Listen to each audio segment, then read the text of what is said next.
தரம் போய் முகங்குப்புற விழுந்து, என் பிதாவே, இந்த பாத்திரம் என்னை விட்டு நீங்க கூடுமானால் நீங்கும்படி செய்யும், ஆகிலும் என் சித்தத்தின்படி அல்ல உம்முடைய சித்தத்தின்படியே ஆக கடவது என்று ஜெபம் பண்ணினார். ஆமென். அல்லேலூயா. 42 வாசிங்க பார்ப்போம். அவர் மறுபடியும் 2ஆம் தரம் போய், என் பிதாவே, இந்த பாத்திரத்தில் நான் பானம் பண்ணினால் ஒழிய இது என்னை விட்டு நீங்க கூடாதாகில் உம்முடைய சித்தத்தின்படி ஆக கடவது என்று ஜெபம் பண்ணினார். சித்தத்தின்படி ஆக கடவது என்று ஜெபம் பண்ணினார். மறுபடியும் 44 வாசிங்க. அவர் மறுபடியும் அவர்களை விட்டு போய் 3ஆம் தரமும் அந்த வார்த்தைகளையே சொல்லி ஜெபம் பண்ணினார். அதாவது 3ஆம் தரமும் உடைய சித்தத்தின்படியே ஆக கடவுது என்று சொல்லி என்ன செய்தார்? ஜெபம் செய்தார். அல்லேலூயா. 3 முறை கர்த்தர் ஒரே காரியத்தை மையமாக வைத்து அங்கே ஜெபிக்கிறார். அல்லேலூயா. ஒரே காரியத்தை சொல்லி ஜெபிக்கிறார். என்ன சொல்லி ஜெபித்தார்? உம்முடைய சித்தத்தின்படி ஆக கடவது என்று சொல்லி ஜெபித்தார். அல்லேலூயா. ஒவ்வொரு காரியங்களை கவனித்துக் கொள்ளுங்க தேவனுடைய பிள்ளைகள். தேவனுடைய சித்தம் நம்ம வாழ்க்கையில நிறைவேற வேண்டும் என்று நாம் ஜெபிக்கிறவர்களாக இருக்க வேண்டும். அல்லேலூயா. தேவனுடைய சித்தத்திற்கு எப்பொழுதுமே நாம் அர்ப்பணித்து நிற்க வேண்டும் தேவனுடைய பிள்ளைகள். அல்லேலூயா. தேவனுடைய அந்த சித்தம் நம்ம வாழ்க்கையில நிறைவேறுவதற்கு முன்பு நம்ம வாழ்க்கையில சில பாடுகள், சில நெருக்கங்கள் இருக்கும், சில சூழ்நிலைகள் இருக்கும். ஆனா நம்ம அதை பார்த்து என்ன செய்து விடக்கூடாது? தேவனுடைய சித்தத்தை விட்டு நம்ம வழி விலகி போய்விடக்கூடாது. தேவனுடைய சித்தத்திலிருந்து மாறிடவே கூடாது. அந்த காரியங்களின் மத்தியிலும் நம்ம தேவனுடைய சித்தத்திற்காக நிற்க வேண்டும். இப்போ இயேசு கிறிஸ்துவை குறித்து பிதாவினுடைய சித்தம் என்ன அப்படின்னா, இந்த சிலுவை பாடை அவர் முடித்து சிங்காசனம் அவருக்கு வைக்கப்பட்டிருக்குது. கவனிக்கணும் செய்தி. என்ன வைக்கப்பட்டிருக்கு அவருக்கு? சிங்காசனம். பிதாவினுடைய வலது பரிசத்திலே அமரக்கூடிய மகிமையுள்ள ஒரு சிங்காசனத்தை கர்த்தர் என்ன செய்திருந்தார்? அதுதான் அவர் சித்தம். இப்ப பாண்டமே, வானத்திலும் பூமியிலும் சகல அதிகாரமும் அவருக்கு கொடுக்கப்பட போகிறது. அல்லேலூயா. எல்லா நாமத்துக்கும் மேலான நாமம் அவருக்கு கொடுக்கப்பட போகிறது. பிதாவினுடைய அந்த சித்தம் என்ன? சிலுவை பாடுகளை அவர் முடித்து, அவர் அதை முடித்து தான் வரணும். அப்பதான் எல்லாமே அவருக்கு கொடுக்கப்படும் இந்த பூமியில. அல்லேலூயா. அப்ப அதுக்கு தான் அவர் ஒப்பு கொடுக்கிறார். அந்த சூழ்நிலைகளை, அந்த பாடான இந்த நேரத்தில் நடக்கக்கூடிய அதை கடந்து போவதற்கு நாம் தடுமாறி விடாதபடி, தேவ சித்தத்தை விட்டு எந்த சூழ்நிலை வழி விலகி விடாதபடி தேவ சித்தத்திற்கு முற்றிலுமாக தன்னை அர்ப்பணிக்கிறார். ஸ்தோத்திரம். அல்லேலூயா. ஏன்னா அங்க தடுமாறும்படியான செய்கைகளை நிறைய செய்யறாங்க. என்ன செய்யறாங்க? நீ யூதருக்கு ராஜாவானா அல்லது நீ கிறிஸ்துவானா, நீ என்ன செய்ய, இறங்கி வா, சிலுவை விட்டு இறங்கி வான்றாங்க. பல காரியங்கள் அந்த இரவு நேரத்தில் அவரை சிலுவையில, அவர் அந்த கெத்செமனே தோட்டத்தில் அவரை பிடித்ததிலிருந்து பல காரியங்களை அவரிடத்தில் வினாவுகிறார்கள். பல காரியங்களை அவரை தூண்டி விடுகிறார்கள். ஸ்தோத்திரம். அல்லேலூயா. அவர் அதனாலதான் அந்த இரவு நேரத்தில் அந்த ஜெபத்தோடு கூட அவர் கடந்து வருகிறார். தேவனுடைய சித்தத்திலிருந்து நாம் வழி விலகி போய்விடக்கூடாது. அப்போ நல்லா கவனிங்க. நம்ம ஒவ்வொருவரை குறித்து தேவனுக்கு ஒரு சித்தம் இருக்கிறது, நோக்கம் இருக்கிறது. நோக்கம் இருக்கா இல்லையா? அல்லேலூயா. நீங்க அதை அறியாம நீங்க வாழ்வீங்கன்னு சொன்னீங்கன்னா அது உங்க வாழ்க்கையில அது தேவனோடு இருக்கிற ஒரு கனெக்ட். தேவன் உங்களை வழிநடத்துவதற்கு ஏதுவில்லாமல் போய்விடும். தேவன் என்னை குறித்து என்ன நினைத்திருக்கிறார், அதான் சித்தம். அவர் என்ன எப்படி நடத்தணும் விரும்புகிறார், அதான் சித்தம். எனக்கு என்ன செய்யணும்னு நினைக்கிறார், அதான் சித்தம். அப்ப அதோடு கூட நம்ம இணைந்தவர்களாக, அதற்கு நம்ம வாழ்க்கையை நம்ம அர்ப்பணிக்கிறவர்களாக, அதற்காக நாம் அதிகமாய் ஊக்கமாய் ஜெபிக்கிறவர்களாக இருக்க வேண்டும். ஒரு முறை அல்ல, 2 முறை அல்ல, 3 முறையும் அந்த இரவு நேரத்தில் போய் என்ன செய்கிறார்? அந்த காரியங்களை அர்ப்பணித்து ஜெபிக்கிறார். அப்ப சிலுவையின் பாடுகளுக்கு பின்பு இயேசுவுக்கு ஒரு சிங்காசனத்தை வைத்திருந்தார் ஆண்டவர். அப்ப அதான் தேவனுடைய சித்தம். இந்த பூமியில பாருங்க, எல்லா நிலையில நமக்கு ஆண்டவர் என்ன செய்வார்? ஒரு காரியத்தை வைப்பார். நீங்க ஈசாக்கு எடுத்துக்கொண்டீங்கன்னு சொன்னா, ஈசாக்கை குறித்து தேவனுக்கு ஒரு சித்தம் இருந்தது இல்லையா? நம்ம இன்னைக்கு அதுல இருந்தா பார்க்க போறோம். ஈசாக்கினுடைய ஆவியானவர் அந்த சம்பவத்தை காட்டினதுனால அதுல இருந்து சில காரியங்களை நான் சொல்றேன் உங்களுக்கு. அல்லேலூயா. அறிந்த விஷயம் தான். ஆவியானவர் நம்மோடு பேசுவார், கவனித்து கேளு. அப்ப தேவன் ஒரு காரியத்தை அவனுக்கு வெளிப்படுத்துகிறார், இதுதான்ப்பா அப்படின்னு சொல்றார். அல்லேலூயா. அந்த சித்தத்தை அவர் அந்த இடத்துல நிறைவேற்றுவதற்கு அவர் முன்னாடி 2 விதமான சவால்கள் அவருக்கு காத்திருக்கு. சொல்றது புரியுதா உங்களுக்கு? 2 விதமான சவால்கள். அவன் ஆண்டவர் ஒரு காரியத்தை சொல்லி அதை நிறைவேற்றும்படி சொல்லுகிறார். ஆனா அந்த காரியத்தை அவர் செய்யணும்னா அந்த இடத்துல 2 விதமான சவால்கள் இருக்கிறது. இந்த 2 விதமான சவால்களை அவர் இந்த பூமியில அதை கடந்து போவதற்கு, அதுல நிற்பதற்கு, அதில் நின்றாதான் தேவனுடைய சித்தத்தை நம்ம அடுத்தது நிறைவேற்ற முடியும். அப்ப நம்ம வாழ்க்கையில தேவனுடைய சித்தம் நம்ம வாழ்க்கையில நிறைவேறுவதற்கு நல்லா கவனிங்க. நம்ம வாழ்க்கையில எப்பவுமே நமக்கு முன்பாக சில சவால்கள் இருக்கும். இஸ்ரவேல் ஜனங்களுடைய வாழ்க்கையில பாருங்க, தேவனுடைய சித்தம் என்ன, தேவனுடைய நோக்கம் என்ன, அவங்களுக்கு கானானுக்கு வாக்கு பண்ண இடத்துக்கு அதான் அவருடைய நோக்கம், அதான் அவருடைய சித்தம். அவர்களே வழிநடத்தி கொண்டு போயிட்டு இருக்கிறார். போகிற வழியிலே பிரயாணத்திலே அவர்கள் அந்த நோக்கத்தை என்ன செய்ய மாட்டாங்க, அறியாதபடி வழியில இருக்கிற அந்த அவர்களுக்கு இருக்கிற அந்த சவால்கள், சில பிரச்சனைகள் அவர்கள் என்ன செய்ய முடியல, பேஸ் பண்ண முடியல. சொல்றது புரியுதுங்களா உங்களுக்கு? அந்த போகிற வழியில அவர்களுக்கு இருக்கிற சவால்களை கடந்து அதன் மத்தியில், ஆனாலும் பாருங்க அந்த சவால்கள் நிறைய இருக்குங்க, அதன் மத்தியில கர்த்தருடைய கரமும் இருக்கு. அதை நீங்க அறிந்து கொள்ள வேண்டும். நமக்கு முன்பாக சவால்கள் நிறைய இருக்கிறது. இந்த பூமியில தேவனுடைய சித்தத்தை நம்ம வாழ்க்கையில் நிறைய சிங்காசனம், ஒரு உயர்வு இருக்கு, ஒரு பெரிய தேவ திட்டம். தேவ திட்டத்தில் பெரிய ஆசீர்வாதம் உண்டு, எப்பவுமே ஒரு மகிமையான ஆசீர்வாதம் உண்டு. அப்ப அந்த திட்டத்திலே நம்ம கடந்து போகணும்னா நமக்கு முன்பாக சவால்கள் எப்பவுமே இருக்கும். சொல்றது விளங்குதாங்க? அப்ப இந்த சவால்களை நாம கடந்து போனாதான் அதுக்கு கர்த்தருடைய கரமும் கூட இருக்கும். சவால்களை கடந்து போறதுக்கு என்ன இருக்கும்? கர்த்தருடைய கரமும் நம்மளோடு கூடவே இருக்கும். அல்லேலூயா, ஆமென். சத்தமா சொல்லுங்கப்பா. Praise God. அல்லேலூயா. கர்த்தருடைய கரமும் இருக்கு. இப்ப இவர்களுக்கு அங்க வனாந்தரத்துல ஆகாரம் பெரிய சவாலா இருக்கு. ஆனா ஆண்டவர் அங்க மன்னா கொடுக்கிறார். அங்க தண்ணீர் பற்றாக்குறை இருக்கு. அவங்களுக்கு தேவை என்கிற தண்ணீர் பற்றாக்குறை இருக்கிறது. தேவை என்கிற ஆகாரம், தேவை என்கிற தண்ணீர். அல்லேலூயா. எதிரிகளுடைய பிரச்சனை, ஸ்தோத்திரம், அல்லேலூயா. பிரயாணத்துல சில போராட்டங்கள், எல்லாமே சவால்கள் வைக்கப்பட்டிருக்கு. அவ்வளவு சவால்களிலும் கர்த்தருடைய கரம் கூட இருக்கிறது. அதையெல்லாம் வேண்டிய ஆகாரத்தை கொடுக்கிறார், வேண்டிய தண்ணீரை கொடுக்கிறார், சத்துருக்கள் எதிர்த்து வரும்போது ஜெயம் கொடுக்கிறார், எல்லாவற்றிலும் கூட இருந்து வழி நடத்துகிறார்.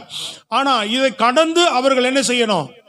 அங்க கொண்டு போவதற்கு அவர் கொடுக்கப்பட்ட வாக்குத்தத்தத்துக்கு நேராக அவர்களை வழி நடத்தி கொண்டு போயிட்டு இருக்கிறார். ஆனா போகிற வழியில பிரியமானவர்களை நீங்க அவர்களை பார்த்தீர்கள் என்று சொன்னால், அவர்கள் போகிற வழியில இந்த சவால்களை சந்திப்பதற்கு சிரமப்படுறாங்க. இந்த சவால்களை அவர்களுக்கு முன்பாக வைக்கப்பட்டிருக்கிற காரியங்களை அவர்கள் கடந்து போனா, நம்ம வாழ்க்கையில நீங்க நல்லா கவனித்துக் கொள்ளுங்க. உங்களுக்கு தேவனுடைய சித்தத்தை செய்வதற்கு இந்த பூமியில எப்பொழுதுமே நமக்கு நெருக்கங்கள், பிரச்சனைகளை பார்த்தோ, நெருக்கங்களை பார்த்தோ, சந்தர்ப்ப சூழ்நிலைகளை பார்த்தோ, நம்ம தேவனுடைய சித்தத்தை விட்டு வழி விலகி போகிறவர்களாக இருக்கவே கூடாது. நீங்க தேவனுடைய அந்த நோக்கங்களை விட்டு, வழியில தேவ சித்தத்தை விட்டு நீங்க சிரமங்களை பார்த்து, ஐயோ இப்படிலாம் இருக்கே, சரி ஏதாவது ஒன்று செய்வோம், ஏதாவது ஒன்று பண்ணிக்குவோம், ஏதாவது எப்படியாவது ஒரு வழியை சூஸ் பண்ணி போயிடுவோம் நம்ம அப்படின்னு சொல்லி நாம எடுக்கிற முயற்சிகள் எல்லாமே இது தேவ சித்தமா இருக்காது. அதை விட்டுட்டோம்னா உங்களுக்கு கர்த்தர் கொடுக்கக்கூடிய, ஆனா நீங்க இந்த சவால்கள் மத்தியில் அவர் நம்மை நடத்திக்கிட்டு தான் வருவார். அவர் கரம் நம்மளோடு கூட இருந்து கொண்டுதான் இருக்கும். கரங்களை தட்டி சொல்லுங்க. அல்லேலூயா. கரம் என்ன செய்யும்? கூட இருந்துட்டே இருக்கும். ஈசாக்குக்கு நீங்க பாத்தீங்கன்னா, அவனுக்கு முன்பாக தேவன் ஒரு வாக்குத்தத்தத்தை வைக்கிறார். அந்த உங்க அப்பா கொடுத்த வாக்குத்தத்தம்பா அப்படின்றார். அதுக்கு முன்னாடி 2 சவால். ஒன்று என்ன? பஞ்சம். இன்னொன்று என்னன்னு பாத்தீங்கன்னு சொன்னா, அங்க மனிதர்களால் இருக்கிற போராட்டம். 2 சவால் அவனுக்கு முன்பாக அந்த இடத்துல இருக்கு. இந்த இடத்தை விட்டு போகாம இருக்கு. 2 சவாலும் மோசமானது, 2 சவாலுமே ரொம்ப டஃப்பானது. சொல்றது புரியுதுங்களா? இஸ்ரவேல் ஜனங்களுக்கு அப்படிதான். இந்த வனாந்தரத்துல தான் பிரச்சனை. ஆகாரம், அங்க இருக்கிற தண்ணீர், அவர்கள் எதிரிகளுடைய பிரச்சனை, இதர்களெல்லாம் கடந்து அவர்கள் என்ன செய்ய வேண்டும்? அந்த வாக்குத்தத்தம் பண்ணப்பட்ட இடத்துக்கு போகணும். இதுதான் ஆண்டவருடைய விருப்பம். ஆனா இந்த சவால்கள் நடுவில் தேவன் கிரியை செய்யறாருலங்க, அதான் முக்கியம். யோசேப்பு குறித்தும் பாருங்க, நீ ஒரு திட்டத்தை ஆண்டவர் வைத்திருக்கிறார். அதான் ஒருத்தருக்கும் அந்த தரிசனம் கொடுக்கிறார் இல்லைங்களா, இது உன் வாழ்க்கையில் நிறைவேறணும். அதுதான் தேவ சித்தம். உனக்குன்னு கர்த்தர் ஒரு விஷயத்தை செய்ய விரும்புகிறார்.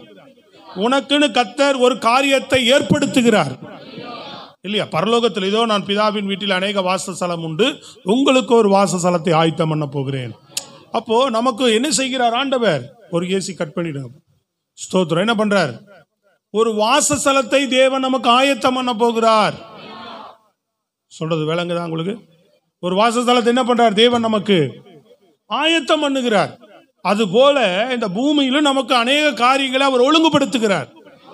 நமக்கு செய்ய வேண்டிய விஷயங்கள், அவர் விரும்பி நமக்கு கொடுக்க வேண்டிய காரியங்கள். சொல்றது விளங்குதாங்க? அப்ப அந்த காரியங்களை நம்ம பெற்றுக்கொள்வதற்கு இந்த பூமியில் என்னதான் இருக்கும்? கண்டிப்பா இயேசு கிறிஸ்துவுக்கு முன்பாக வைக்கப்பட்டிருந்த அந்த சிலுவை பாடு. சொல்றது விளங்குதாங்க? இப்படிப்பட்ட சில காரியங்கள் நமக்கு இருக்கதான் செய்யும். இதை கடந்த ஆண்டவரே உங்க சித்தத்துக்கு ஒப்பு கொடுக்கிறேன், உங்க வழி நடத்து. கர்த்தர் கரம் கூட இருக்கும், அதை நீங்க அறிய வேண்டும். ஐயோ இது முடியல, ஐயோ இது அப்படின்னா அது சாத்தியம் இல்லாத காரியம். அல்லேலூயா. அப்படி இல்லை, இதன் மத்தியில தான் ஆண்டவர் நடத்துவார். நீங்க யோசேப்பை பார்த்தீங்கன்னு சொன்னா அவனுக்கு இருந்த முன்னாடி இருந்த சவால் பாருங்க, அவனுடைய சகோதரர்கள். ஸ்தோத்திரம். அல்லேலூயா. இரண்டாவது அவங்க போர்த்திபாலுடைய வீட்டில் இருந்த ஒரு சவால். சகோதரர்கள் மத்தியில் என்ன சவால்? அவன் எதையும் பேசக்கூடாது, அவங்க சகோதரர்கள் சொல்றத அவன் கேட்கணும். துன்மார்க்கனுடைய பேச்சை நம்ம எப்படி கேட்க முடியும்? சொல்றது விளங்குதாங்க? யாருடைய பேச்சை கேட்க முடியாது? துன்மார்க்கனுடைய பேச்சை கேட்டு சரிங்க அப்படின்னு சொல்லி எல்லா காரியத்தையும் நம்ம செயல்பட்டு ஆரம்பிச்சீங்கன்னா தேவ சித்தம் உங்க வாழ்க்கையில் நிறைவேறாது. துன்மார்க்கனுடைய வீட்டில் துன்மார்க்கனுடைய வாழ்க்கையில ஆண்டவர் எந்த காரியங்களை செய்ய மாட்டார். நீதிமானுடைய வாழ்க்கையில தான் ஆண்டவர் கிரியை செய்வார். நம்ம நீதிமானா வாழ்கிறவர்களாக இருக்க வேண்டும்.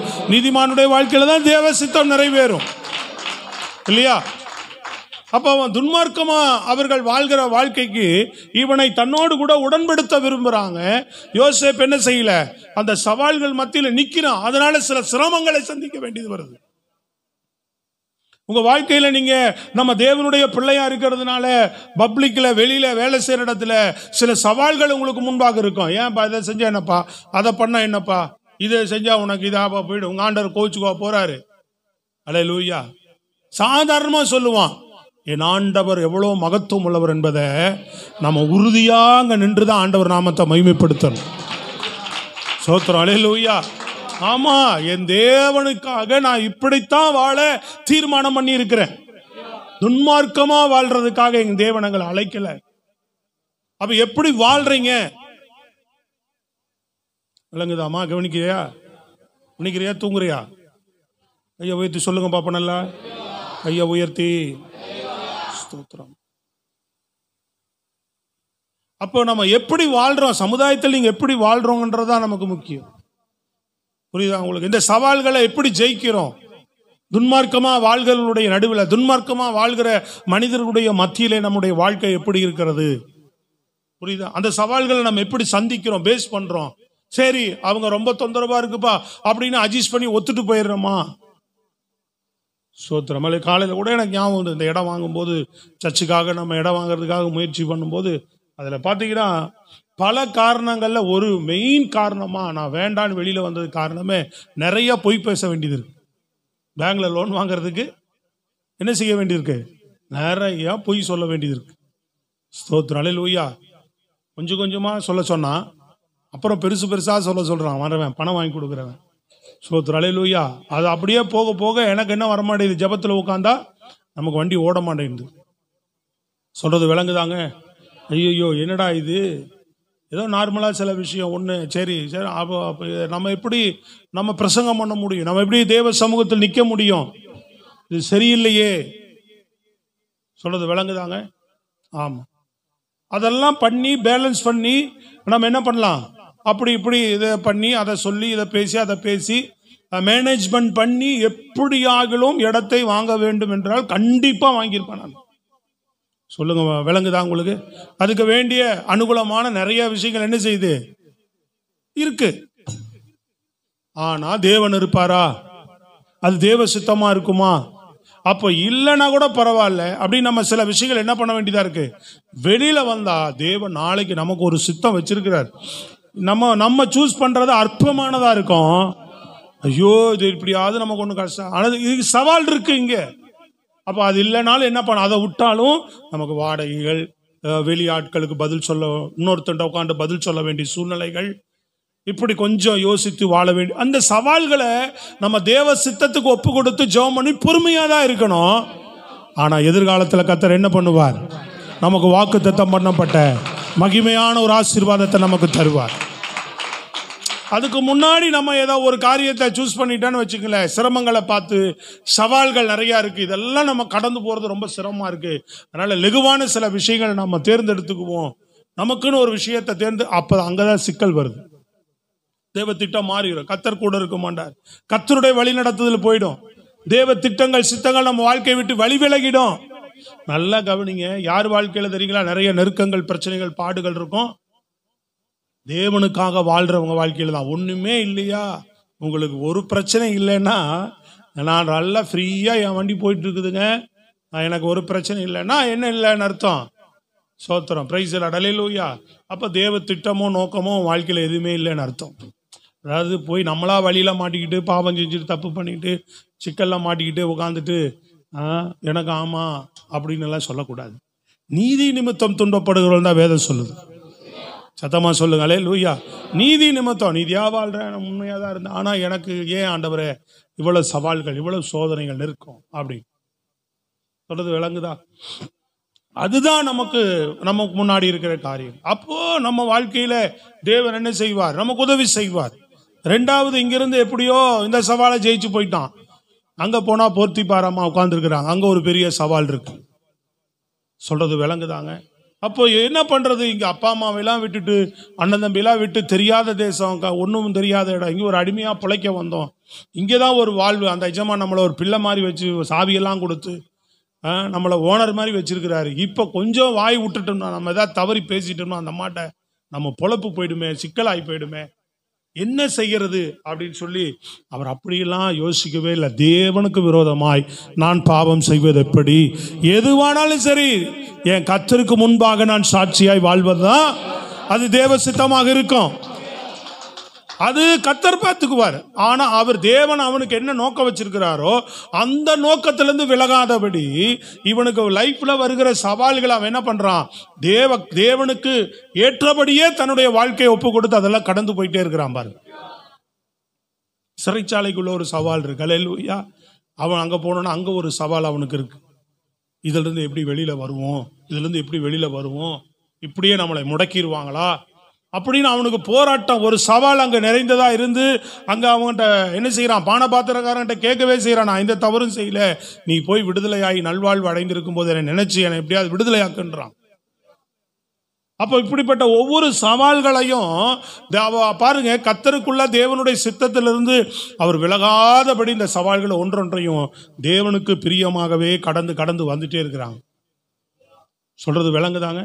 நல்லா கவனிக்கணும். இவர் கடந்து வரார். சகோதரர்கள் போராடினாங்க, இதனால துன்மார்க்கத்துக்கு இடம் கொடுக்காதபடினால அவனை அழிச்சரலான்னு முடிவு பண்ணாங்க. கர்த்தர்காரன் கூட இருந்தது, அழிக்க முடியல. போர்த்திபால் நினைச்சா இவனை இப்படி பண்ணிட்டான், இவன் மேல பழி சாட்டி ஏதாவது ஒண்ணுமில்லாம ஆக்கிடணும் பார்த்தான், ஒன்னும் செய்ய முடியல. அடிமைத்தன வீட்டிலும் அப்பாவுடைய கரம் இருந்தது. அவன் வேலைக்காரனா இல்ல, எஜமானை போலதான் வாழ்ந்தான். சிறைச்சாலையிலும் வேதம் சொல்லுது கர்த்தருடைய கரம் இருந்தது. அவன் ஒரு சிறைச்சாலையில் ஒரு அடிமையா, ஒரு சிறை கைதி போல இல்ல, சிறை கைதிகளை எல்லாம் நடத்துகிறவனாக இருந்தான் என்று வேதம் சொல்லுகிறது. நல்ல கை தட்டுங்க. விளங்குதா உங்களுக்கு? நீங்க என்னன்னா ஐயோ நெருக்கம் முடிஞ்சது என் கதை இல்ல, இந்த சவால்களின் மத்தியிலும் தேவன் நம்மை நடத்திக்கிட்டே தான் இருப்பார் என்ற சொல்றது விளங்குதாங்க? இந்த சவால்கள் மத்தியில் ஆண்டவர் என்ன பண்ணுவார், நம்மை நடத்திக்கிட்டு தான் இருப்பார். உன் குடும்ப வாழ்க்கை, உன் தனிப்பட்ட வாழ்க்கை, எல்லாவற்றிலும் நாம ஆண்டவரை என்னை குறித்து என்ன ஆண்டவரை நோக்கம் வச்சிருக்கிறீங்க.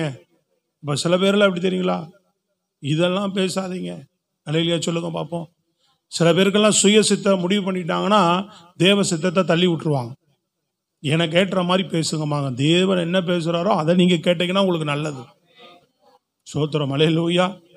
ஆமா, தேவன் நமக்கு என்ன இடைபெறாரோ அதுதான் நீங்க என்ன பண்ணுகிறவர்களா இருக்கணும், ஏற்றுக்கொள்கிறவர்களாக இருக்கணும். அதுக்கு அப்படியே உங்க வாழ்க்கையை ஒப்பு கொடுக்கிறவர்களாக இருக்க வேண்டும். சொல்றது விளங்குதாங்க? ஒருத்தருக்கும் நம்ம விருப்பத்துக்கு ஏற்ற மாதிரி இல்லை, அதுதான் சொல்றது, அவர் விருப்பத்துக்கு ஏற்ற மாதிரி. அதுதான் அவர் சொல்றாரு, ஆண்டவரே என் விருப்பம் இல்லை, உன் விருப்பம் என்னது, என் சித்தம் இல்லை, உங்க சித்தம் நிறைவேற, உங்க சித்தத்தின்படி ஆக கடவது அப்படின்னு சொல்லிதான் இயேசு கிறிஸ்து ஜெபம் பண்ணிட்டு போனார். இப்ப நீங்க உங்க வாழ்க்கையில் ஆண்டவரை என் சித்தத்தின்படி அல்ல, என் வாழ்க்கையில எதுவுமே என் விருப்பத்தின்படி அல்ல, எல்லாம் உங்க விருப்பத்தின்படி நடக்கட்ட ஆண்டவரே அப்படின்னு நீங்க உங்க வாழ்க்கையை ஒப்பு கொடுக்கிறவங்களா இருந்தீங்கன்னா உங்க வாழ்க்கையில் இருக்கிற சவால்கள் நிறைய இருக்கு, ஆனா கர்த்தருடைய கரமும் கூட இருக்கும். நான் சொல்றது விளங்குதா உங்களுக்கு? கர்த்தருடைய கரம் என்ன செய்யும், உங்களோடு கூட இருக்கும், உங்களை வழிநடத்துவார் அவர். சவால்கள் நடுவில் நடத்தப்படுவீங்க, ஆனா அதுக்கு பின்பு தேவ சித்தம் ஒன்று உங்க வாழ்க்கையில் நிறைவேறும் பாருங்க. அப்போ உங்க வாழ்க்கையில ஒரு உயர்வு காத்திருக்கு, சிங்காசனம் காத்திருக்கு, ஒரு மேன்மை காத்து கொண்டு இருக்கிறது, ஒரு பெரிய ஆசீர்வாதம் நிச்சயமா இருக்கு. அதை அடையிற வரைக்கும் கொஞ்சம் சிரமமா தான் இருக்கு. சொல்றது விளங்குதுங்களா? அதை அடையிற வரைக்கும் கொஞ்சம் சிரமம் தான். அதையெல்லாம் நோக்கி நீங்க ஓடுகிறவர்களாக இருந்தீங்கன்னா அதை அடையலாம். நம்ம அந்த தேவனுடைய திட்டத்தை சித்தத்தை நம்ம என்ன செய்கிறவர்களா இருக்க முடியும். விளங்குதாமா? கவனிச்சு கேட்குறீங்களா? நீங்க அடைய முடியும். ஸ்தோத்திரம், அல்லேலூயா. இல்லைன்னா முடியாது. ஐயோ இப்படி போனால் அடிக்குது, அப்படி போனால் அடிக்குது, அதுவும் பிரச்சனை, இது தலைவலி, அது தலைவலி, இது தலைவலி, அப்படி இல்லை, எல்லாம் இருக்கும். இதன் மத்தியில் கர்த்தருடைய கரம் கூட இருக்கும். யோசேப்புடைய கர்த்தருடைய, சில வேளைகளோட கர்த்தருடைய கரம் கூட இருந்தது. ஆனா கரம் கூட இருக்கிறத விட அவங்களுக்கு என்னன்னா, ஐயோ இதெல்லாம் எனக்கு வேணாம், முடியல, சவால்கள் எல்லாம் பேஸ் பண்ணி என்னால் ஓட முடியாது, சீக்கிரமா உங்க சித்தத்தை செஞ்சிருங்க, எனக்கு எப்படி சீக்கிரமா உங்க விருப்பத்தை எனக்கு செஞ்சிருங்க, உங்க சித்தத்தை செஞ்சிருங்கன்றார் ஆண்டவர். அப்படி இல்லை, அதன் மத்திய நடுவில் தான் கொண்டு போவார். அல்லேலூயா. இது பூமியில் இருக்கதான் செய்யும். ஸ்தோத்திரம், அல்லேலூயா. தாவீதுக்கு அபிஷேகம் பண்ண உடனே அடுத்த நாளே ராஜாவாயிட்டானா, அடுத்த நாளே ராஜாவானதுனால சவுல்னால எவ்வளவு பிரச்சனை பாருங்க. உடனே உனக்கு ஆண்டவர் உன்னை கொடுத்துட்டாருன்னா நீ என்ன பண்ணிடுவ? கெடுத்துருவோம், அதை குட்டிச்சவர் ஆக்கிடுவோம், அதை வீணாக்கிடுவாங்க. ஆண்டவர் அப்படி கொடுத்த ஆட்கள் எல்லாம் யாருமே ஒழுங்கா வச்சிருக்கல. நான் சொல்றது விளங்குதாங்க? தேவனுக்கு தெரியும் நமக்கு எப்ப கொடுக்கணும், எதை கொடுக்கணும், எப்படி உனக்கு கொடுக்கணும், அவருக்கு நல்லா தெரியும். சில பேருக்கு உடனே கொடுக்கறது எல்லாருமே, யாருமே நீங்க பாருங்க, உடனே வாங்கி கொண்ட போய் யாருமே நீங்க சரியா வாழ்ந்தது இல்லை. சவுல் அபிஷேகம் பண்ணாரு, உடனே ராஜா. சோத்திரம், அல்லேலூயா. சொல்லுங்க. பூமியிலே பொதுவாகவே சொல்லுவான்ல, ஏங்க அவர் ஆரம்பத்திலேருந்து கஷ்டப்பட்டு பிரச்சனையில் நல்லது கெட்டது தாழ்மையிலிருந்து வந்திருந்தாருன்னா அவர் நல்ல ஜாலியாக ஏசிலேயே வாழ்ந்தவருக்கு கஷ்ட நஷ்டம் எங்கேங்க தெரியும் அப்படிம்பாங்க. சொல்லுங்க, அல்லேலூயா. சொல்றது விளங்குதாங்க? ஊழியத்தின் பாதையில் இப்போ நாங்களாம் இங்கே வந்து நிற்கிறோம்னா எவ்வளவு இப்போ மோசையை கொண்டு வந்து விடுறாருன்னா ஆண்டவர் என்ன பண்ணுறாரு, 80 வருஷம் அப்படி ஒரு சுற்றி அவருடைய சித்தம் ஒன்று பயங்கர அவர் வாழ்க்கையில் நிறைவேற வேண்டியிருக்கு. அது வரைக்கும் அவர் பாதுகாக்கிறார். எங்க பாதுகாக்கிறார்? எங்கிருந்து பாதுகாக்கிறார்? பிறந்த நாள் முதல்ல இருந்து பாதுகாத்துக்கிட்டே வர்றார் அவனை, இல்லையா? அந்த நைல் நதியில போட்டப்ப பாதுகாக்கிறார், பார்வோன் வீட்டில் வச்சு பாதுகாக்கிறார், அப்புறம் அவங்க மாமா வீட்டில் எத்ரோ வீட்டில் போய் அங்க வச்சு 40 வருஷம் பாதுகாக்கிறார். கர்த்தர்காரன் கூட வந்து நடத்திக்கிட்டு தான் வருது. தேவ சித்தம் ஒன்று நிறைவேறுகிற காலத்துக்கு அவர் நம்மை ஆயத்தப்படுத்துவார். எப்படி பரலோக வாழ்க்கைக்கு ஆயத்தப்படுத்துறார்? ரட்சிக்கப்பட்டோன்னா உடனே பரலோகம் ஸ்ட்ரைட்டா போயிடுறோமா? இங்க ஆயத்தமாகணும். சொல்லுங்க, அல்லேலூயா. அது நல்லா தானே இருக்கு ஆண்டவரே, இப்பவே கூட்டு போனா என்ன பண்ணலாம், நிம்மதியா இருந்துக்கலாமே. அல்லேலூயா. இப்படியே உன்னை கூட்டு போனா என்ன பண்ணுவான், அங்க போய் பரலோகத்தையே நார் அடிச்சிருவான் நம்மால். சொல்லுங்க, அல்லேலூயா. நார் அடிச்சிருவானா? அடிக்க மாட்டானா? ஆண்டவரே இறங்குங்க, நான் உட்காந்துக்கிறேன்பா மேல சிங்காசனத்துல. அந்த மாதிரி ஆள்லாம் இருக்கிறாங்க. சொல்றது விளங்குதாங்க? புரியுதா இல்லையா உங்களுக்கு? என்னடா இது, அது கொஞ்சம் பவர்ஃபுல்லா இருக்கிற மாதிரி தெரியுது அப்படின்னு என்ன பண்ணுவாங்க? சோத்திரம், விளங்குதா இல்லையாங்க? சோத்திரம். அங்க போய் உட்கார்ந்துருவான். சில பேர் இந்த மாதிரி ஆளுகள்லாம் இருக்கிறாங்க. விட்டா அந்த மாதிரி அவ்வளவுதான். அதுக்கு தான் ஆண்டவர் அவருக்கு ஏற்ற வண்ணமா அவர் சாயலா அவர் குணத்தை கொடுத்து அவர் சுபாவத்தை கொடுத்து நம்மளை இங்க உருவாக்கி என்ன பண்றாரு, இந்த சரீரத்துல கூட்டு போனா இவன் வேலைக்கு ஆக மாட்டான், இதுக்கு சில காரியங்களை செஞ்சு, சில பரிகாரங்களை செஞ்சு, சில ஆயத்தங்களை பண்ணி என்ன பண்றாரு? சரியான முறையில் ஏற்ற வேளை நம்மை எடுத்துக்கொள்ள, அல்லேலூயா, வேறு ஒரு மறுரூபமான சரீரத்தை கொடுத்து, அவரை போல ஒரு சட்டைகளுடைய ஒரு சரீரத்தை கொடுத்து அவரோடு கூட வைத்துக்கொள்ள. ஸ்தோத்திரம், அல்லேலூயா. கரங்களை வைத்து சத்தமாய் சொல்லுங்க. அப்போ தாவீது வாழ்க்கையிலே எடுத்த உடனே ராஜாவாயிரல. அவனுக்கு அந்த ஒரு குறிப்பிட்ட காலம் அவனுக்கு வனாந்தரத்தில் ஒரு பெரிய சவால் நிறைந்த காரியம். சவுல் ஒரு பக்கம் போராட்டம், வனாந்தரங்களிலே அவன் என்ன செய்கிறான்? பல காரியங்கள். ஆனாலும் அவன் தலையிலிருந்து ஒரு முடி கூட ஆண்டவர் விழவிடலை. சொல்றது விளங்குதாங்க? தாவீது தலையிலிருந்து ஒரு முடி கூட விழவிடலைங்க ஆண்டவர். அவ்வளவு நேர்த்தியா தாவீதை நடத்திக்கிட்டு வந்தார். ஸ்தோத்திரம். ஏற்ற வேளையில் சித்தம் நிறைவேறியது. அவனை குறித்து ஒரு பெரிய எண்ண திட்டம். அவர் வழியாக கிறிஸ்துவே பிறக்கணும்.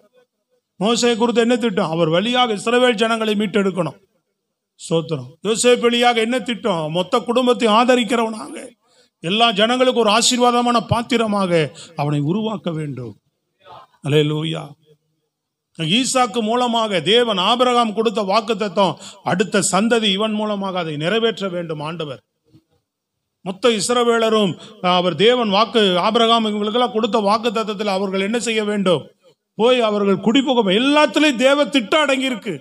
ஒன்றொன்றிலையும் தேவ சித்தம் அடங்கி இருக்குங்க.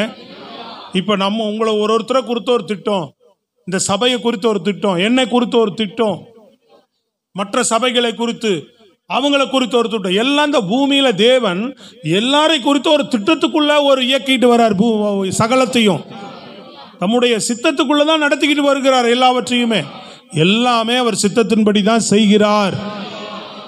அவர் விருப்பத்தின்படி தான் எல்லாம் நடந்துட்டு இருக்கு. விருப்பத்தை மாறி போய்கிட்டு இருந்துக்கிறவங்களை எல்லாம் விட்டுறார். யார் விருப்பத்துக்குள்ள வராங்களோ அவங்களை கொண்டு இந்த பூமியில அவர் விருப்பத்தை இந்த பூமியில நிறைவேற்றி கடைசியில தம்முடைய சித்தத்தை இந்த பூமியில நிறைவேற்றி முடிக்க போகிறார். ஸ்தோத்திரம், அல்லேலூயா. சொல்லுங்க பாப்போம் நல்ல சத்தமா. அப்படி அவர் சித்தத்தை செய்து இந்த பூமியில முடிக்கிறவங்களுக்கு மறுஜென்ம வாழ்க்கையிலையும் அவரோடு கூட வாழக்கூடிய ஒரு பெரிய பாக்கியத்தையும் தருவார் அவர். அல்லேலூயா. ஆமா, அதுக்குதான் நம்ம தேவனுடைய திட்டத்துக்குள்ள ஓட வேண்டும். அப்ப இங்க ஆபிரகாம் ஈசாக்குக்கு ஆண்டவர் கொடுக்கிற அந்த அவருடைய அந்த காரியத்தை அவர் வெளிப்படுத்துறார் பாருங்க. ஆதியாகமம் புஸ்தகத்துல 26ஆம் அதிகாரத்துல 3-5 வரை வாசிங்களேன். இந்த தேசத்திலே வாசம் பண்ணு, நான் உன்னோட கூட இருந்து உன்னை ஆசீர்வதிப்பேன். நான் உனக்கும் உன் சந்ததிக்கும் இந்த தேசங்கள் யாவையும் தந்து உன் தகப்பனாகிய ஆபிரகாமுக்கு நான் இட்ட ஆணையை நிறைவேற்றுவேன்.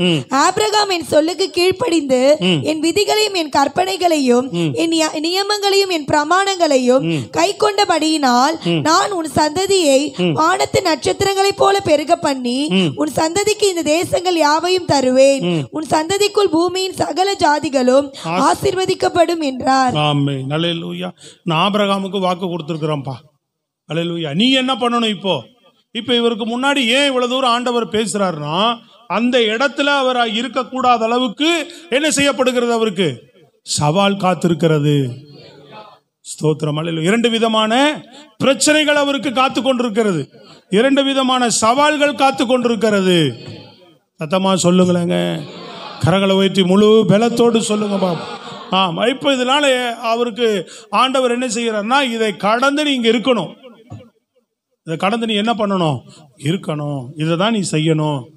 இந்த வாக்குத்தத்தம் நிறைவேறணும்னா நீ என்ன பண்ணணும்? நீங்க இருக்கணும். எப்படி ஆண்டவர் 3 காரியம் சொல்றாரு. உன் சந்ததி வானத்து நட்சத்திரத்தை போல பெருக பண்ணுவேன் ஆபிரகாமுக்கு சொல்லிக்கிறேன்.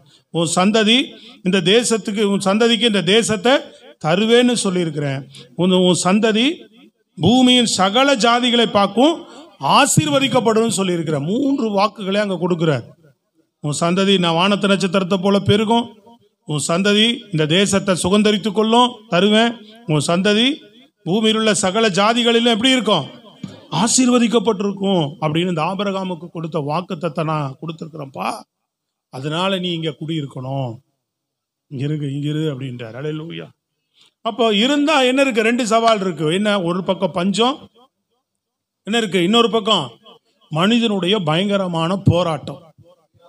சத்தமா சொல்லுங்களேங்க. கரங்களை உயர்த்தி அல்லேலூயா. ஒரு பக்கம் என்ன இருக்கு? ஒரு பக்கம் என்ன இருக்குன்னு கேட்டேன். பஞ்சம். அல்லேலூயா. பஞ்சத்தில் இருக்க முடியுமாங்க? சாப்பாட்டுக்கு இப்போ நீங்க பாக்குறீங்களா, டிவியில் பார்க்குறீங்களா இல்லையா தெரியல, நியூஸ் எல்லாம் இல்லையா? இங்கே காசால் நடந்த போரில் அங்கே பஞ்சம் அங்கே வந்துடுது யுத்தம் வரும்போது. அப்போ அங்கே சாப்பாட்டுக்கு எவ்வளோ கஷ்டப்படுறாங்க. ஒரு குழந்தை என்ன பண்ணுது, வண்டியில் சாப்பாடை கேட்டுகிட்டே ஓடுது. சாப்பாடு டப்பா காலி ஆயிடுச்சு, வண்டி பின்னாடியே ஓடுது. எதுக்கு? அவன் சாப்பாடு போடும்போது அந்த வண்டியில் செஞ்ச அந்த சாப்பாடு அதை கேட்டுக்கிட்டே வண்டி மூவ் ஆகிறதுக்குள்ள அந்த அள்ளி அள்ளி அள்ளி அள்ளி கீழே இருக்கிறது அந்த பாப்பா, ஒரு சின்ன குழந்தை, 5 வயசு குழந்தைங்க, கண்ணீர் வருது அதை பார்க்கும்போது நமக்கு. அப்போ என்ன இல்லை, சாப்பாட்டுக்கே வழி இல்லை.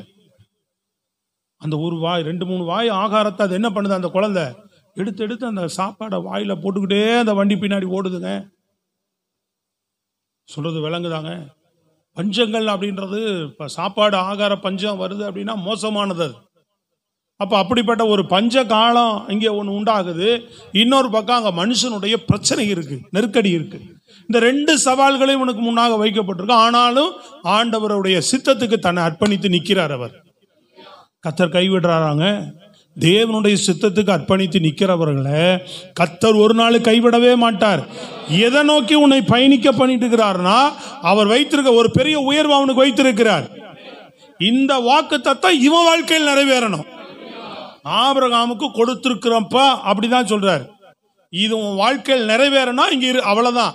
இது அதுக்கு அவர் கீழ்ப்படிஞ்சு இதுக்குள்ள அவர் இந்த சவால்களை சந்தித்து இதுக்குள்ள அவர் பிரயாணம் பண்ணி தேவ சித்தத்துக்கு ஒப்பு கொடுத்து, இல்ல தேவனோட சித்தம் இதுதான் அவர் நோக்கம், இதை அவர் சித்தம் வச்சிருக்கிறார், எங்க தாத்தா அப்பாவுடைய ஆசீர்வாதம் அந்த வாக்குத்தத்தம் எனக்கு வேணும், நான் இதுல கடந்து போகணும் இல்லைங்களா? நமக்கு முன்னாடி என்ன இருக்கு, பரலோக நித்தியராஜ்யம் வைக்கப்பட்டிருக்கிறது. ஆண்டவர் நம்ம வரும்போது அவர் எடுத்துக்கொள்ளப்படணும். அப்போ இந்த பூமியில் நமக்கு வைக்கப்பட்ட சவால்களை நம்ம பொறுமையாக சந்தித்து தேவ சித்தத்துக்கு ஒப்பு கொடுத்தா நிற்க முடியும். முன்னாடி இருக்கிற சவால்களை எல்லாம் பார்த்து நம்ம பின்வாங்குறவர்களாக இருக்கக்கூடாது, அல்லது இடறி போகிறவர்களாக இருக்கக்கூடாது, அதுகளெல்லாம் சந்திக்க முடியாமல் நம்ம விட்டு விலகி ஓடுகிறவர்களாக இருக்கக்கூடாது. சொல்றது விளங்குதாங்க? கையை உயர்த்தி நல்லா சத்தமா இல்லை முழு பலத்தோட ஒரு அலையிலேயே சொல்லுங்க பாப்போம். அப்போ அவருக்கு அங்கே விதை விதைக்கிறார். கர்த்தர் அங்க 100 மடங்கு ஆசீர்வாதம் தருகிறார்.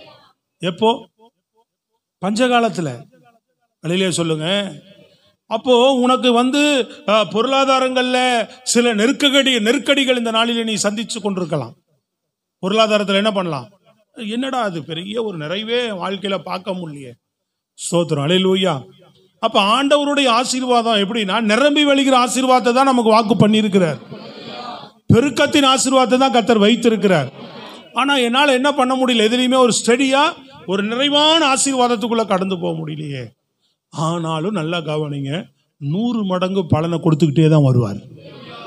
குறைவில்லாத ஆசீர்வாதத்தை என்ன பண்ணிட்டே தான் இருப்பார் உன் வாழ்க்கையில. நீங்க அதை அனுபவிக்க முடியும். ஆண்டவருக்குள்ள வாழ்கிறவர்கள் நீங்க அதை அனுபவிக்க முடியும். இந்த நாட்கள்ல பல நெருக்கடிகளின் மத்தியில நம்ம ஓடிக்கிட்டே இருந்தாலும் தேவன் உன் தேவைகளை எப்படியாவது பூர்த்தியாய் சந்திச்சுட்டே தான் இருப்பாருன்ற விளங்குனா நீங்க நல்லா கைதட்டி சொல்லலாம். இதுக்காக நீ வேறொரு வழியோ வேறொரு காரியத்தையோ நீங்க என்ன பண்ணாதீங்க, தேவையில்லாம சூஸ் பண்ணாதீங்க. வேற ஏதாவது குறுக்கு வழியில வேற எந்த விதத்திலையும் தேவனை எல்லாம் விட்டுட்டு, சில பேர் பாருங்க ஆண்டவரை விட்டு ஜெபம் பண்றதை விட்டு நேரத்தை விட்டு ஓடிட்டு இருக்கிறாங்க. அப்ப தேவ சமூகத்துல கூட ஜெபிக்க நேரம் இல்லை. ஏதாவது இந்த மாதிரி ஞாயிற்றுக்கிழமை ஆராதனை கூட வர்றதுக்கு எனக்கு நேரம் இல்லாம அது கூட முக்கியத்துவப்படுத்துறது இல்லை சில பேர். சோத்திரம், சொல்றது புரியுதாங்க? இதுக்கு காலையில நமக்கு 6 மணிக்கு வைக்கிறோம் இல்லையா, 8:30 மணி வரைக்கும் 8:30 வரைக்கும் முடிச்சுட்டு கூட எங்காவது போறதுனா போகலாம். அது கூட இன்னைக்கு சில பேர் அர்ப்பணிப்பதற்கு என்ன செய்கிறார்கள், கஷ்டப்படுறாங்க. சொல்றது விளங்குதாங்க? ஹலோ, ஆமா.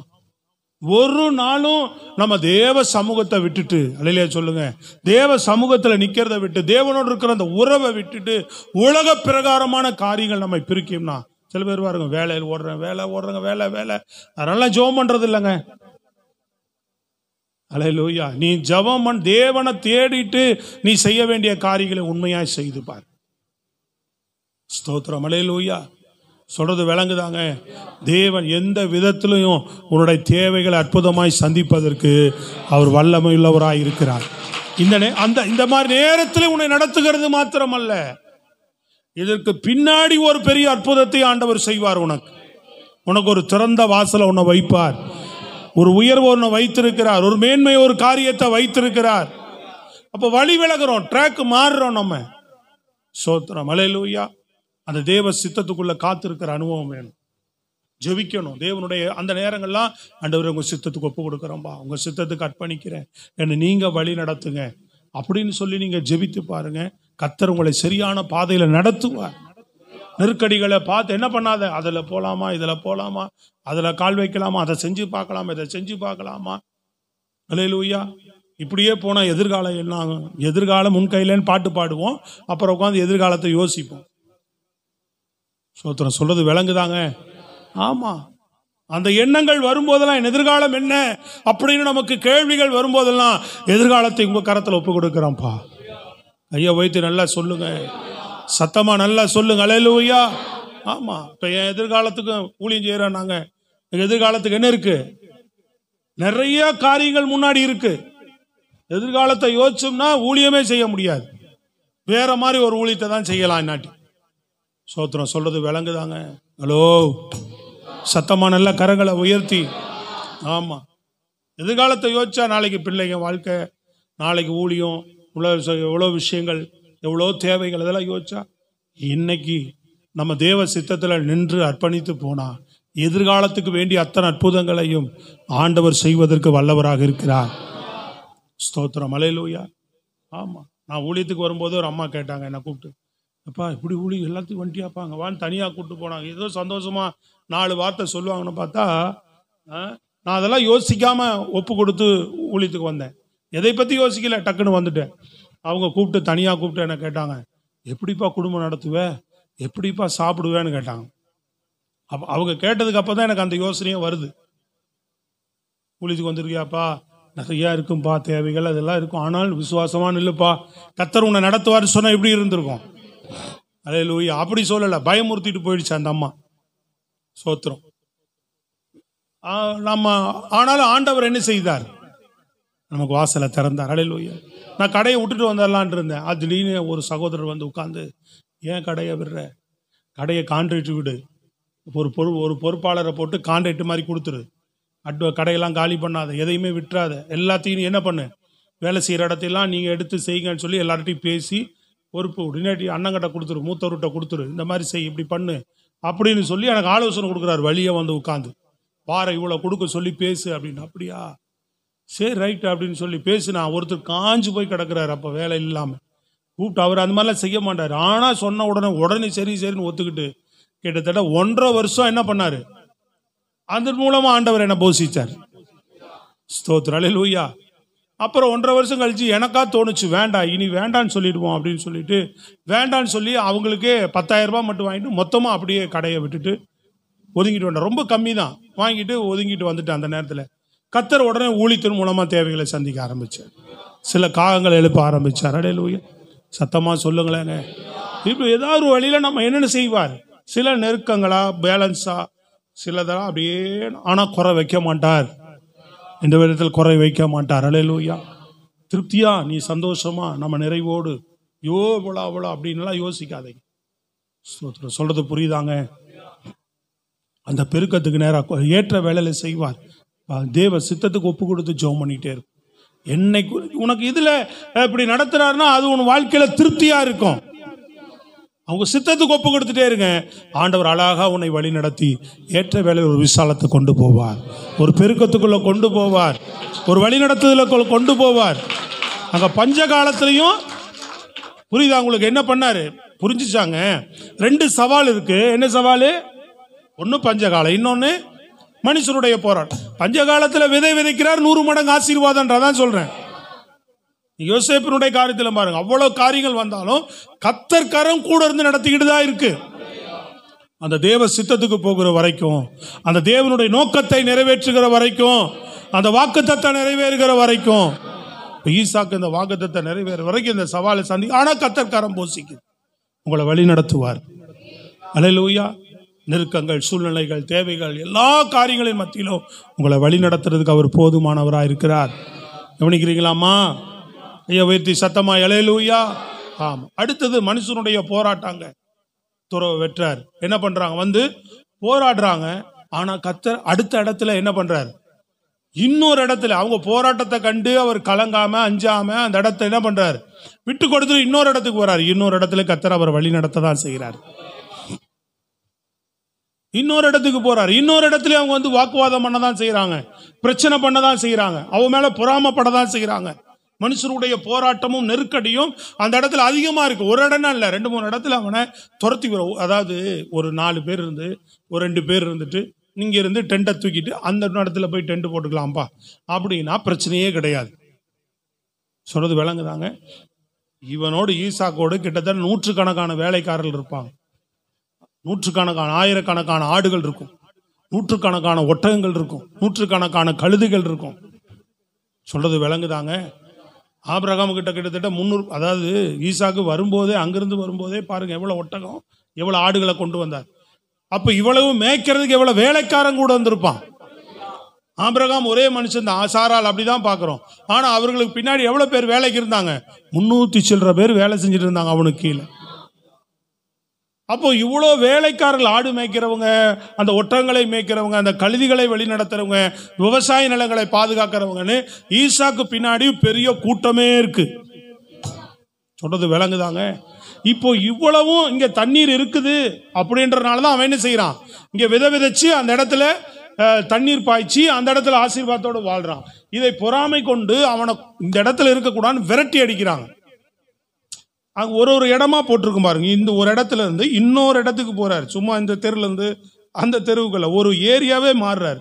எப்படிப்பா நீங்க அந்த படிங்க. அதுல 24 அன்று ராத்திரியிலே கர்த்தர் அவனுக்கு தரிசனமாகி, இல்ல அதுல எங்க லாஸ்டுக்கு போயிட்டேன். அப்பொழுது ஈசாக்கு அவ்விடம் விட்டு புறப்பட்டு, எங்கிருந்து புறப்பட்டு போறாரு? ஆமா, எங்கிருந்து போறாரு? கேராரின் பள்ளத்தாக்கிலே கூடாரம் போட்டு. எங்க போறாரு? அங்க போய் கூடாரம் போட்டு அங்கே குடியிருந்தான். சரிங்களா? அங்க துறவு வெட்டுகிறார். அப்ப அங்க வந்து 19 பாருங்க, ஈசாக்கினுடைய வேலைக்காரர் பள்ளத்தாக்கிலே வெட்டி அங்கே சுரக்கும் நீரூற்றை கண்டார்கள். கேராரூர் மேய்ப்பர் இந்த தண்ணீர் தங்களுடையது என்று சொல்லி ஈசாக்குடைய மேய்ப்பருடனே வாக்குவாதம் பண்ணினார்கள்.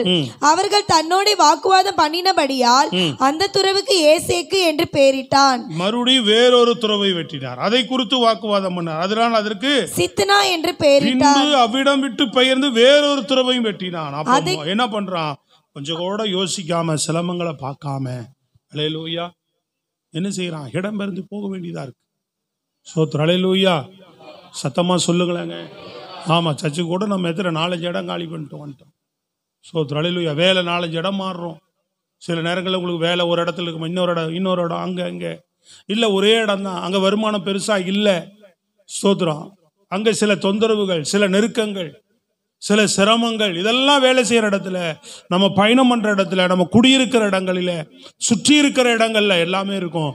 நம்ம தேவ சித்தத்துக்கு அர்ப்பணித்து, தேவனுடைய பிள்ளைகள் எதிர்காலத்தில் எனக்கு ஒரு பெரிய ஆசீர்வாதத்தை வைத்திருக்கிறார், எனக்கு ஒரு பெரிய பெருக்கத்தை வைத்திருக்கிறார், எனக்கு ஒரு நன்மையை வைத்திருக்கிறார் என்று சொல்லி பொறுமையா நீங்க ஜெபம் பண்ணி ஓடுனீங்கன்னு சொன்னா கர்த்தர் உங்களை பாருங்க. அந்த மனிதனுடைய நெருக்கத்தின் மத்தியிலும் மனிதனுடைய நெருக்கம் மேற்கொள்ளாத அளவுக்கு கர்த்தர் கரை கூட இருந்து தான் வழி நடத்துது. அவன் வெட்கப்படும்படி தான் ஆண்டவர் நடத்திக்கிட்டே வராரு. அப்புறம் என்ன பண்ணல அவர்கள் அப்படின்னு போட்டிருக்கு, வாக்குவாதம் பண்ணல அப்படின்னு சொல்லி அந்த இடத்துக்கு ரெகோபோத்துன்னு பேர் வைக்கிறான். இங்க பழகும்படி கர்த்தர் பண்ணினார்ன்றான். நீங்க நல்லா கவனிங்க, பஞ்சம் 100 மடங்கு ஆசீர்வாதம், மனிதனுடைய நெருக்கம் அங்கேயே பழகும்படி பண்ணுகிறார். ஓ, நீங்க இவ்வளவு நெருக்கத்தின் சூழ்நிலைகள் உங்களுக்கு முன்னாடி நிறைய சவால்கள் இருந்தாலும் கூட தேவனுடைய சித்தத்துக்கு நம்ம ஒப்பு கொடுத்து ஓடிட்டு இருக்கிறோம். அதன் மத்தியிலே நம்மை ஆசீர்வதித்து உங்களை படிப்படியாக பெருகும்படியாக தான் ஆண்டவர் கிரியை செய்துகிட்டு இருக்கிறார். உங்களை அந்த இதை நோக்கி தான் நகர்த்துவார். உங்க வாழ்க்கையிலே தெரியும், கீழே இறங்க ஆண்டவர் விட்டுருக்க மாட்டார். நீ ரட்சிக்கப்பட்ட வந்த நாள் விட இந்த நாள்ல ஏதோ ஒரு நிலையில நான் இன்னும் கொஞ்சம் மேலதான் ஓங்கி போயிருக்கிறேன்ற மாதிரி தான் இருக்கும். அதுதான் அந்த பெரிய ஆசீர்வாதத்துக்கு நேராக நம்ம வழி நடத்தப்படுகிறதுக்கு ஒரு பெரிய அடையாளமாக காணப்படுகிறது. அதுதான் சோத்திரம். சொல்றது விளங்குதாங்க? நல்ல கையை வைத்து சத்தமாய் சொல்லுவோம் ஹல்லேலூயா. அப்ப பிறகுதான் இங்க வந்து சொல்றாரு பாருங்க, 24 ஆண்டவர் அப்பதான் அவனை சந்திக்கிறார். அன்று ராத்திரி 2 சவால்களையும் அவன் என்ன செய்கிறான்? கடந்து தேவ சித்தத்தின் நிமித்தமா, ஆண்டவர் கொடுத்த வாக்கு நிமித்தமா அங்க பொறுமையா பயணம் பண்ணிக்கிட்டே வராரு. கர்த்தர் மறுபடியும் தரிசனமாகிறார். ராத்திரியிலே தரிசனமாகி, நான் உன் தகப்பனாகிய ஆபிரகாமுடைய தேவன், பயப்படாதே, நான் உன்னோட கூட இருந்து நான் உன்னோடு இருப்பேன், என் ஊழியக்காரனாகிய ஆபிரகாமின் நிமித்தம் உன்னை ஆசீர்வதித்து உன் சந்ததியை பெருக பண்ணுவேன் என்றார். பாத்தீங்களா? அங்க என்ன சொன்னாரு? ஆபிரகாமுக்கு நான் வாக்கு கொடுத்துருக்கிறோம்ப்பா, அவன் சந்ததி நட்சத்திரங்களை போல பெருகும், அவன் சந்ததிக்கு வாக்கு பண்ணியிருக்கிறேன், இந்த பூமியில் இருக்கிற இடங்கள் எல்லாம் இந்த தேசத்தை தருவேன்னு, அவன் சந்ததி ஜாதிகளுக்குள்ளே ஆசீர்வதிக்கப்பட்டிருக்குன்னு சொல்லியிருக்கிறேன், நீ இந்த இடத்துல இருந்தா சொன்னாரு. இப்ப தேவ சித்தத்துக்கு அவன் ஒப்பு கொடுத்து நிக்கிறதுனால ஆண்டவர் வந்து சொல்றாரு, பயப்படாத, நான் உன்னோடு இருப்பேன், உன்னை ஆசீர்வதித்து உன்னை உன் சந்ததியை பெருக பண்ணுவோம். இந்த வாக்கு தத்துவத்தை அவன் மேல ரிலீஸ் பண்றார். இப்ப உரிமையாக்கி கொடுக்கிறார் வாக்கு தத்தத்தை, இந்த ஆசீர்வாதத்தை நிறைவாக்கி கொடுக்கிறார். எத்தனை பேர் புரிஞ்சுது? சத்தம் அல்லேலூயா. எப்படிதான் கர்த்தர் அந்த நம்ம அர்ப்பணிச்சு நிற்கும் போது நம்ம வாழ்க்கையில நம்ம ஆபிரகாமின் ஆசீர்வாதத்தை கேட்கிறோம், வேதத்தில் இருக்கிற வாக்கு தத்தங்களை கேட்கிறோம், அற்புத அடையாளங்கள் எதிர்பார்க்கிறோம், தேவனுடைய கிரிகளை எதிர்பார்த்து கொண்டிருக்கிறோம். ஸ்தோத்திரம், அல்லேலூயா. ஆமா, தேவனுடைய பரிபூர்ண சித்தங்கள் நம்ம வாழ்க்கையில நிறைவேறுவதற்கு, அல்லேலூயா, தேவனே நம்ம எதுல எப்போ நடத்தி இந்த நிறைவான காரியங்களுக்குள்ள ஒரு பெருக்கத்துக்குள்ளாக, ஒரு மேன்மைக்குள்ளாக, ஒரு உயர்வு கண்டிப்பா இருக்கு. ஆனா இதை கடந்து போவதற்கு சில பாடுகள், சில காரியங்கள் நமக்கு முன்பாக, சில சவால்கள் நமக்கு முன்பாக வைக்கப்பட்டு தான் இருக்கு. சொல்றது விளங்குதாங்க? சொல்றது புரியுதா உங்களுக்கு? ஆனா அதெல்லாம் நம்ம பார்த்து, சவால்களை நமக்கு முன்னாடி இருக்கிற சவால்களை பார்த்து, நீங்க தேவ சித்தத்தை நீங்க விட்டு விலகிறவளா இருக்கக்கூடாது. தேவ சித்தத்தில் தொடர்ந்து ஜெபம் பண்ணி பயணம் பண்ணினீங்கன்னா, ஸ்தோத்திரம், அல்லேலூயா. நிறைய பேர் விலகிறாங்க, தேவ சித்தத்தில் நிக்கிறது இல்லை. அல்லேலூயா சொல்லுங்க. ஆண்டவரே, உங்க சித்தத்துக்கு அர்ப்பணிச்சு நாங்க ஜெபிக்கிறோம், சித்தத்தின்படியே எங்களை நடத்துங்க, உங்க விருப்பத்தின்படியே நடத்துங்க. அல்லேலூயா. மனம் திறந்து சொல்லணும், உங்க சித்தம் இல்லாது எதுவுமே எனக்கு வேண்டாம், உங்க சித்தமானதெல்லாம் என் கையில வாய்க்கட்டும் ஆண்டவரே. ஸ்தோத்திரம், அல்லேலூயா. உமக்கு விருப்பமானது எனக்கு தாங்க, உமக்கு விருப்பம் இல்லாது எனக்கு எதுவுமே வேண்டாம். நீங்க கொடுக்கறத மனுஷனோ சத்ருவோ தடை செய்ய முடியாது. அது யாரும் தடை செய்ய முடியாதுங்க, அவர் நமக்கு கொடுக்கிற காரியம். ஸ்தோத்திரம், அல்லேலூயா. அப்போ அவன் அவ்வளவு அர்ப்பணிப்போடு வந்ததுனால ரெண்டு சவால்களையும் கடந்து அவன் நிக்கிறான். நல்லா கவனிங்க, நிக்கிறோம் நம்ம, ஆனா கர்த்தர் கைவிடல. விளங்குதா? நீ ஏன் சவாலை சந்திச்சுட்டு போயின்னு விட்டுறல, யாரையுமே அப்படி விடல. தாவீதுல இருந்து தலையிலிருந்து ஒரு முடி கூட விடல, ஒண்ணுமே உன்னை தொட விட மாட்டார். சவால்களை சந்திக்கிறதுக்கு தேவனையே சார்ந்து அவரே நம்மோடு கூட இருந்தா அதுக்கும் உதவி செய்கிறார் நமக்கு. இந்த சவால்களை நம்ம மத்தியில, உங்களை சுற்றி உங்களுக்கு தான் தெரியும், உங்க குடும்ப காரியங்கள், நீங்க வேலை செய்யற இடம், நீங்க படிக்கிற இடமோ, அந்த சவால்கள் என்ன இருக்கு உங்களுக்கு முன்பாக, நீங்கள் தேவனுக்காக அந்த இடத்தில் நின்று வாழ்வதற்கு, அதை நின்று வாழ்ந்துட்டீங்கன்னா, அந்த சவாலை ஜெயிச்சிட்டீங்கன்னா, கர்த்தர் உங்களுக்கு வாக்கு தத்தத்தை பரிபூர்ணமாய், தேவ சித்தம் பரிபூர்ணமாய் ஒரு நாள் நிறைவேற வரும். கர்த்தர் ஒரு உயர்வு. அல்லேலூயா. கரங்களை தட்டி அல்லேலூயா. இப்ப இயேசு கிறிஸ்து கடைசி சவால் அதுதான். அந்த பூமியில வந்து அவர் வாழ்ந்து தேவ சித்தத்தையே செய்து வாழ்ந்து, அவருக்கு முன்னாடி இருக்கிற சவால்கள் எல்லாம் கடந்து கடைசியாக அந்த சிலுவையின் பாடை கடக்கணும். அப்பொழுது அவருக்கு எல்லா வானத்திலும் பூமியிலும் சகல அதிகாரம் அவருக்கு கொடுக்கப்படுகிறது. சிங்காசனத்தில் பிதாவின் வலது பரிசத்திலே அவருக்கு இடம் கொடுக்கப்படுகிறது. அவர் மூலமா எல்லா மனுகுலங்களையும் ரட்சிக்க தேவன் திட்டம் வைத்திருக்கிறார், சித்தம் வைத்திருக்கிறார். இதை அறிந்துதான் இயேசு போய் ஜெபிக்கிறாருங்க. ஸ்தோத்திரம், அல்லேலூயா. என்ன ஜெபிக்கிறார்? என் சித்தத்தின்படி அல்ல, சொல்லுங்க அல்லேலூயா, என் விருப்பத்தின்படி அல்ல. புரியுதா உங்களுக்கு? உன் சித்தத்தின்படி ஆக கடவுள், உங்க சித்தத்துக்கு அர்ப்பணிக்கிறேன்ப்பா, உங்க சித்தத்துக்கு அர்ப்பணிக்கிறேன்ப்பா. அப்படி ஒரு நாள் உங்க வாழ்க்கையில ஜெபிச்சுட்டுருங்க. உங்களுக்கு முன்னாடி இருக்கிற சவால்களை கண்டு கலங்காதீங்க, பயப்பட வேண்டாம். இந்த சவால்கள் நடுவிலும் தேவன் உன்னை நடத்துறார். ஈசாக்க வழி நடத்தினார், போஷிச்சுட்டே இருப்பார். உன்னை எப்படி போஷிப்பார்? 80, 60ன்றதெல்லாம் குறைவு தானே, 100ன்றது எப்பவுமே நிறைவு. எப்பவுமே 100ன்றது என்னது? நிறைவு தான். அல்லேலூயா சொல்லுங்க. 100 மடங்கு. அவன் அந்த பஞ்சத்துல போய் விதைக்கிறான், 100 மடங்கு கொடுக்கிறார். மனுஷர்கள் போராடலாம், வர இடத்துல ஐயோ இவங்க தொல்லை தாங்க முடியல. அல்லேலூயா. அது பெரிய சவால்ல, நமக்கு இருக்கிறதுலே பெரிய சவால் மனுஷனுடைய சவால் தான். ஒரு நேரம் ஒரு மாதிரி பேசுவான் நம்மகிட்ட. ஸ்தோத்திரம். அல்லேலூயா. என்கிட்டயே அந்த மாதிரி பேசுகிற ஆளுங்க நிறையா இருக்கிறாங்க. சத்தமாக சொல்லுங்க பார்ப்போம். அல்லேலூயா. ஆமாம், நம்மகிட்ட தான் வந்து ஐயா அம்மா வெளியில் போய் அவரு சரியான கொய்யாங்கன்ட்டு போயிடுவான். ஸ்தோத்திரம். அல்லேலூயா. அதெல்லாம் எங்களுக்கு தெரியும். 1-2 கேஸ் அப்படி இருக்குது, எல்லாரும் அப்படி இல்லை. ஸ்தோத்திரம். பிரைஸ் எல்லாம் சொல்கிறது விளங்குதா? ஆமாம். அதனால் அந்த மாதிரி நிறையா இருக்குது. 1-2 அப்படி இருக்கும். நம்ம அதெல்லாம் பார்க்கறது கிடையாது. ஸ்தோத்திரம். அல்லேலூயா. நம்ம தேவ சித்தத்தை செய்துட்டு போவோம். Praise God. அல்லேலூயா. ஆமாம். அவங்க பல விமர்சனம் பண்ணுவாங்க. இயேசுவை பற்றி பல விமர்சனம், பல காரியம். உண்மையான விமர்சனமாக இருந்தால் நம்ம ஏற்றுக்கொள்ளணும். இல்லைன்னா உலகத்தானே சொல்கிறான், உண்மையான விமர்சனம்னா நான் ஏற்றுக்கொள்கிறேன்மா. உண்மையான விமர்சனமாக நம்ம ஆராய்ந்து சரி பண்ணிக்கணும். இல்லையா அப்படி பேசதான் செய்வாங்க. ஸ்தோத்திரம். அல்லேலூயா. ஏத்தோன்னு எல்லாரும் அவங்க விருப்பத்துக்கு அவங்களும் விருப்பம் செய்யணும்பாங்க, இவங்களும் நான் நினைக்கிறத நீங்கள் செய்யப்பாங்க, நீங்கள் நினைக்கிறது அதெல்லாம் நம்ம செய்ய முடியாது. நானே ஊழியம் செய்கிறேன்னா தேவ சித்தத்தை தான் சபையில் செய்ய முடியும். சத்தமாக சொல்லுங்க, எதை செய்ய முடியும்? ஒவ்வொருவருடைய விருப்பத்தை செய்யறதுக்கு சபை ஊழியம் அல்ல, தேவனுடைய சித்தத்தை செய்வது. இதுல பல வார்த்தைகள், பல காரியங்கள், பல ஏச்சு பேச்சுகள் வரலாம். ஆனாலும் கர்த்தர் நிற்கும் போது அவர் தம்முடைய வல்லமை விளங்க பண்ணுகிற ஒரு நாள் வரும். அப்பொழுது எல்லாரும் அறியும்படி செய்வார். அல்லேலூயா. எல்லாரும் அறியும்படி செய்வார். அப்படி உங்க வாழ்க்கையிலையும் செய்வார். நின்றீங்கன்னா செய்வார்.